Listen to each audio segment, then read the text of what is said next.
Hello everyone.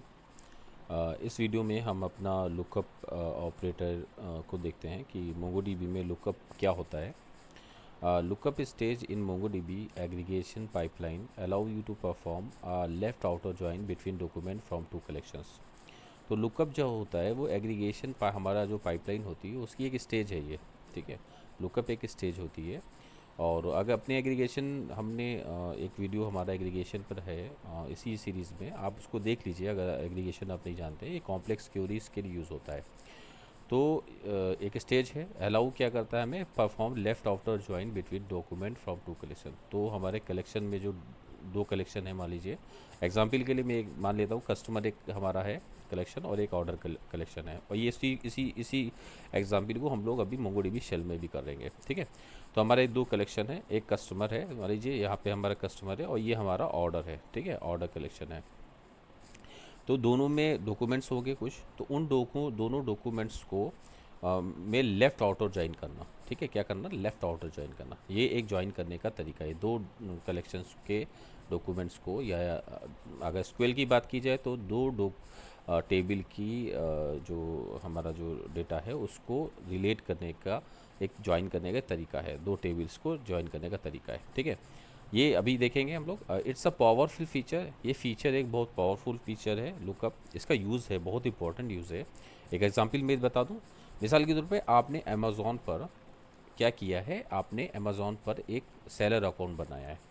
तो आप क्या देखना चाह रहे हैं, आपने सारे के सारे कस्टमर्स के डिटेल देखना चाह रहे हैं जो उन्होंने क्या क्या ऑर्डर किया है। ये आप दोनों को कैसे करोगे रिलेट, क्योंकि कस्टमर में तो कस्टमर का डाटा है, लुकअप सॉरी ऑर्डर्स में ऑर्डर्स का डाटा है। वो दोनों कलेक्शन हैं, तो वो दोनों कलेक्शंस ज़ाहिर बात है वो ज्वाइन चाह रहे हैं कि दोनों को एक साथ उठा करके कुछ तरीके से उनको दिखाएं। तो वो ये होता है, अमेज़ॉन अंदर कोई कुछ तो कर रहा होगा, क्यूरी कुछ तो तरीका यूज़ कर रहा होगा कि वो सेलर अकाउंट में मैंने लॉगिन किया है, मैं देखना चाह रहा हूँ मेरे कौन कौन से प्रोडक्ट कौन कौन से कस्टमर ने खरीदे हैं। तो अमेज़ॉन अंदर लुकअप को यूज़ कर रहा होगा। ठीक है, फॉर कंबाइनिंग, क्या हो रहा होगा, अंदर कंबाइनिंग कर रहा होगा डेटा फ्रॉम मल्टीपल कलेक्शन से डेटा को कंबाइन कर रहा होगा। ठीक है, ये भी एग्जाम्पल से बहुत अच्छे जान जाएंगे, लेकिन इसका जाहिर बात है कैसे कंबाइन कर देगा वो, दो अलग अलग उसको, उसमें कोई कॉमन फील्ड ज़रूर होनी चाहिए। वो कॉमन फील्ड हम लोग एसक्यूएल में पढ़ चुके हैं, अपना आपने डेटा साइंस अगर जो डेटाबेस पढ़ा होगा तो सब्जेक्ट, उसमें ये चीज़ है कि वो आईडी और फॉरेन आईडी का कॉन्सेप्ट आपने पढ़ा होगा। तो फॉरेन आईडी एक कॉमन फील्ड होती है हमारी दो टेबल की, तो उसके आधार पे ये ज्वाइन कराएगा। ठीक है, यहाँ पे एक देखिए एक एग्जांपल भी है। ये हम डिस्क्रीट मैथ में ये एक सेट का एक ग्राफ के थ्रू सेट समझाए जाते हैं। मान लीजिए हमारा एक ये कलेक्शन है, इसमें कुछ डॉक्यूमेंट्स हैं, और हमारा राइट में क्या है, ऑर्डर्स टेबल है, उसमें कुछ कलेक्शन है। तो लेफ्ट एफ में कस्टमर, ये मान लीजिए ये गोला जो है लेफ़्ट वाला, ये कस्टमर्स हमारा कलेक्शन है। ठीक है, टेबल है कस्टमर या कस्टमर कलेक्शन बोल दीजिए। राइट हमारा जो ये गोला जो है ये क्या है, ये हमारा ऑर्डर्स टेबल है या ऑर्डर कलेक्शन बोल दीजिए। तो इन दोनों को देखिए ज्वाइन कराया है। तो ये लेफ़्ट में तो क्या कह रहा है, लेफ़्ट के तो सारे रिकॉर्ड सारे डेटा को ले लेगा। ठीक है, सारे डॉक्यूमेंट को ले लेगा, लेकिन राइट के सारे डॉक्यूमेंट को वो नहीं लेगा। ज्वाइन दो दो टेबल को या दो कलेक्शन को ज्वाइन करेगा, तो लेफ़्ट के तो सारे डॉक्यूमेंट को ले लेगा, लेकिन राइट के सारे डॉक्यूमेंट को नहीं लेगा, उन्हीं को लेगा। ठीक है, सबको छोड़ देगा, यानी देखिए राइट वाले में सबको छोड़ देगा, बस उनको ले लेगा जो जो है कॉमन होंगे। ठीक है, वो कॉमन किस में होंगे, जैसी बात हमने बताया ना फॉरेन की, तो फॉरेन की जिसकी जिसकी फॉरेन की का डेटा इसमें होगा ऑर्डर्स टेबल में कलेक्शन में, तो उसको ले लेगा। ठीक है, ये हमारा एक सेट समझाने का एक तरीका होता है जो डिस्क्रीट मैथमेटिक में हम लोग पढ़ा है हमने। फिर ये देखिए एक हम तरीका है, सिंटैक्स समझते हैं हम कैसे यूज़ करेंगे लुकअप को। देखिए ये एग्रीगेशन हम यूज़ करते हैं, ऑर्डर्स टेबल हमने दिया। ठीक है, यहाँ पे ऑर्डर लिखा है, यहाँ पे हम ऑर्डर नहीं लिखेंगे, यहाँ पे लिखेंगे कस्टमर। ठीक है, ये थोड़ा सा इसको सही कर लीजिएगा। यहाँ कस्टमर हमें मान लीजिए टेबल है, इसको गलत हो गया, इसको सही करना पड़ेगा मुझे। यहाँ पे मान लीजिए कस्टमर टेबल है। ठीक है, और फिर हमने उसके अंदर क्या किया, एग्रीगेशन लगाया, और फिर हमने अपना लुकअप का जो सिंटैक्स है वो यूज़ किया। उसमें लुकअप के अंदर हम क्या यूज़ करते हैं, एक तो फ्रॉम देना पड़ता है। ठीक है, या ये हमारी टेबल है कस्टमर जिस पे हम एग्रीगेशन कर रहे हैं। फिर हम किससे ज्वाइन कराना चाह रहे हैं, ऑर्डर कलेक्शन से करना चाह रहे हैं। फॉरेन की फील्ड हमारी क्या है, CID है, यानी ऑर्डर्स टेबल में कौन फॉरेन की हमारी कौन सी है, ठीक है। ऑर्डर्स में हमारी फॉरेन की का नाम क्या है, CID। तो हमने जो नाम हमने रखा है वो हमने यूज़ करना पड़ेगा। फिर लोकल फील्ड यानी कस्टमर टेबल की बात हो, कलेक्शन की बात हो रही, कस्टमर कलेक्शन में वो ID, वो उसका नाम क्या है, उस फील्ड का जो कॉमन है वो ID नाम से रखा गया है हमने। फिर हम एज ऑर्डर्स डिटेल देते हैं ताकि वो हमको एक फील्ड बढ़ा के देगा लास्ट में रिजल्ट में। ये हम ऐसे लिखना पड़ता है, कुछ भी लिख सकते हैं यहाँ पे एज, लेकिन लिखना ज़रूरी है ताकि वो हमको एक नाम हमको यूज़ करना चाह रहा है, ठीक है। फिर हम देखिए वही चीज़ है, अब होगा क्या, हमारे पास देखिए एक कलेक्शन होगा, उसमें हमारे रिकॉर्ड होगा, फिर हमारा राइट में कलेक्शन होगा या टेबल होगी, उसमें रिकॉर्ड हो गया। तो वो लेफ़्ट देखिए ज्वाइन करेगा, देखिए लेफ़्ट आउटर ज्वाइन करेगा।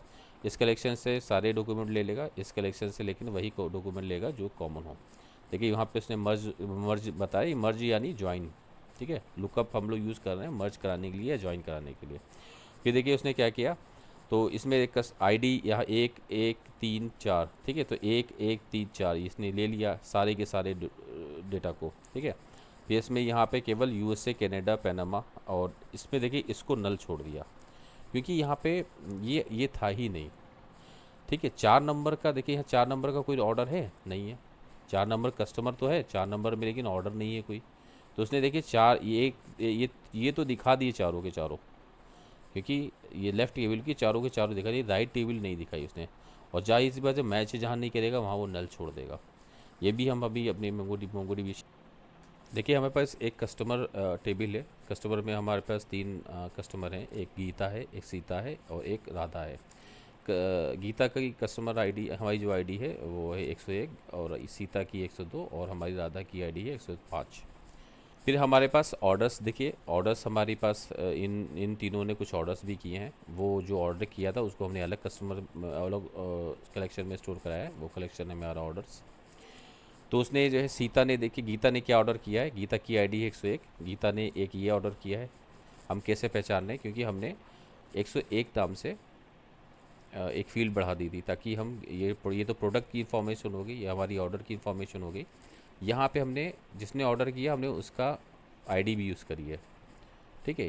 तो यहाँ पे देखिए हमने CID यूज़ किया है और यहाँ पे ID यूज़ किया है, ये दोनों एक ही है, बस हमने नाम अलग अलग यूज़ किए हैं। तो हम नाम अलग भी यूज़ कर सकते हैं, हम नाम एक भी यूज़ कर सकते हैं, ठीक है। हमने भी लिख दिया कस्टमर ID 101, ठीक है। तो और फिर सीता ने क्या क्या ऑर्डर किया, सीता ने 2 चीज़ें ऑर्डर की हैं, एक आईफोन ऑर्डर किया है, दूसरा सीता ने ईयरबड्स ऑर्डर किए हैं, ठीक है। ये हमारा हो गया। फिर राधा ने कुछ ऑर्डर किया है, राधा की ID 105, राधा ने कुछ ऑर्डर किया, कुछ नहीं ऑर्डर किया। 103 नंबर का और कोई है कस्टमर है हमारे पास, यहाँ पे तो लिस्ट पे नहीं है, तो ये भी हमने एक ऐड कर दिया है ताकि आपको ये भी बात समझ में आए, क्योंकि ये 103 नंबर का डेटा ज्वाइन में नहीं आने वाला है, ठीक है। लुकअप की वजह से हम जो ज्वाइनिंग करने जा रहे हैं 103 नहीं आएगा, लेकिन ये तीनों डॉक्यूमेंट तो हमको ज़रूर दिखाई देगा क्योंकि हम इसको लेफ़्ट में रखने वाले हैं। कस्टमर टेबल कलेक्शन को हम लेफ़्ट में रखेंगे, तो लेफ़्ट में क्या होगा, तीनों हमें दिखाएगा। ये भी एक है कि आप लेफ़्ट में क्या रखेंगे और राइट में क्या रखेंगे, ठीक है। लेफ़्ट में रखेंगे कस्टमर टेबल को, क्योंकि हमें सारे कस्टमर देखने हैं। लेकिन हमें ज़रूर बता ऑर्डर्स किसके दिखाए, ऑर्डर्स तो उन्हीं के देखने ना, तो जिनके हमें ऑर्डर्स है जिनके, ठीक है। तो यहाँ पे सबके ऑर्डर्स हमारे दिखाएगा, बस सिवाय इसको छोड़ देगा, ऑर्डर्स टेबल से ये नहीं उठ के आएगा। क्यों नहीं आएगा, क्योंकि वो मैच नहीं कर रहा है, क्योंकि इस नाम की कोई भी कस्टमर है ही नहीं। तो यही हमारा लेफ़्ट आउटर ज्वाइन है, ठीक है। देखिए हमने एग्रीगेशन का अपना लिख लिया है सिंटेक्स, ये एग्रीगेशन का सिंटेक्स है, ठीक है। ये हमने यहाँ पे हमारा सिंटेक्स हो गया। हमने सबसे पहले हमें लुकअप लिखना पड़ता है, लुकअप के अंदर बाद में हम अपनी पूरी क्वेरी जो है वो लिखते हैं। अब इस क्वेरी को समझते हैं। इसमें 4 हमारी फील्ड हमें देनी पड़ती है, एक फ्रॉम देना पड़ता है, एक लोकल फील्ड देनी पड़ती है, एक हमें फॉरेन फील्ड देनी पड़ती है। फिर हमें एज लिख के एज लिखना पड़ता है, उसका नाम देना पड़ता है, कुछ भी नाम दे सकते हैं यहाँ पे, ठीक है। ये तो हम क्योंकि एक फील्ड हमारी ज्वाइन होके जो आएगी उसका एक नाम है। हमने क्या किया, फ्रॉम क्या है, फ्रॉम ऑर्डर्स। देखिए हमने लेफ़्ट में क्या रखा है, ये है लेफ़्ट कस्टमर, तो यानी कस्टमर में जो कुछ है उसको तो सब कुछ लेगा वो। फिर राइट में क्या है, तो वो फॉर्म के अंदर लिखते हैं। राइट में हमें क्या लिखना है, कौन सी कलेक्शन से ज्वाइन करा रहे हैं, ऑर्डर से। लोकल फील्ड क्या है, यानी कस्टमर में लोकल फील्ड क्या है, वो कस्टमर में ID फील्ड है, हमने क्या नाम दिया है कस्टमर में ID, ठीक है। फिर फॉरेन में यानी ऑर्डर्स टेबल में, फॉरेन मतलब ऑर्डर्स टेबल, फ्रॉम और ये फॉरेन की, ये दोनों एक ही फील्ड को रिप्रेजेंट हो रहा है। तो हमने फॉरेन फील्ड हमने कौन कौन सी यूज़ की है ऑर्डर टेबल में, तो ऑर्डर टेबल में हमने फॉरेन की जो है वो CID यूज़ की है। ठीक है, ये CID हो गई, तो हमें CID लिखना पड़ेगा। ठीक है, तो याद रखिए हमेशा ये फॉरेन फील्ड और ये फ्रॉम, ये दोनों एक ही कलेक्शन पे टारगेट कर रहे हैं। एज में तो कुछ भी नाम लिख दिया, तो हमने ऑर्डर डिटेल लिख दिया। अब इसको एंटर दबाते हैं और इसको समझते हैं क्या रिज़ल्ट आ रहा है। देखिए एंटर दबा दिया, हमारा रिज़ल्ट आ गया। और रिज़ल्ट में ये हमारे पास देखिए क्या हो गया है कि देखिए पहला कस्टमर की डिटेल्स हमारे सामने ये है, ये पहले कस्टमर की डिटेल्स है हमारे सामने।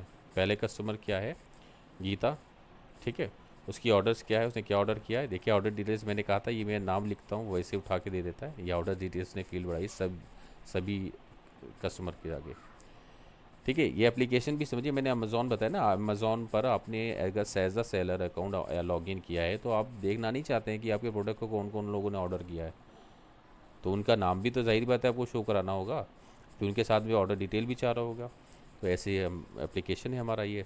आप अगर बैकएंड डेवलपर हैं तो आप कैसे काम करके देंगे अमेज़न फ्रंट एंड वाले को, ऐसे करेंगे। ठीक है, ये आपने फिर ज़ाहिर सी बात है ये कस्टमर की भी डिटेल होगी। दूसरा कस्टमर मेरा कौन सा है, दूसरा कस्टमर मेरी है सीता। और सीता ने क्या किया, सीता ने 2 ऑर्डर्स किए हैं, एक आईफोन ऑर्डर किया, दूसरा ईयरबड ऑर्डर किया। फिर तीसरे हमारे कस्टमर कौन है, तीसरा हमारे कौन से राधा। और देखिए राधा की तरफ से कुछ नहीं ऑर्डर है, तो राधा की कोई ज्वाइन ही नहीं हुआ है। तो हमें बस सारा रिकॉर्ड हो गया है, सिर्फ एक चीज़ हमारे भी छूटी है, वो क्या है, और वो जाहिर बात है वो इसलिए छूटी है क्योंकि ये लेफ़्ट आउटर जॉइन है। देखिए क्या छूटा है, ये नहीं है, ये आपको कहीं नहीं मिलेगा। आप इसको मेरे एज इट इज़ जैसे मैंने किया इसको करिएगा और आपको ये कहीं नहीं मिलेगा। ये क्योंकि छोड़ दिया उसने, क्यों छोड़ा है, क्योंकि वो लेफ़्ट आउटर जॉइन है। इसीलिए सॉफ्टवेयर इसमें एसक्यूएल या जो हमारा डेटाबेस पे होता है वो कई जॉइंस को, उसमें जॉइन का कॉन्सेप्ट जो होता है वो कई तरह के जॉइन होता है, left join, right join, full join. ठीक है, ये आप चाहिए तो इंटरनेट से आप पढ़ भी सकते हैं। होप आपने इस जॉइन हमारा लुकअप ऑपरेटर समझ लिया होगा। आज की वीडियो में इतना ही, नेक्स्ट वीडियो में